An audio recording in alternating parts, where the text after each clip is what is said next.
ஆண்டவரையும் அவரது ஆற்றலையும் தேடுங்கள். அவரது திருமுகத்தை இடையராது நாடுங்கள்.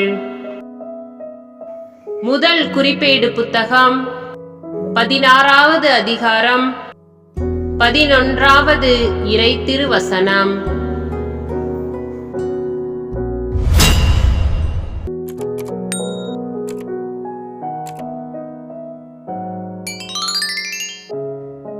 ஆண்டவரையும் அவரது ஆற்றலையும் தேடுங்கள்.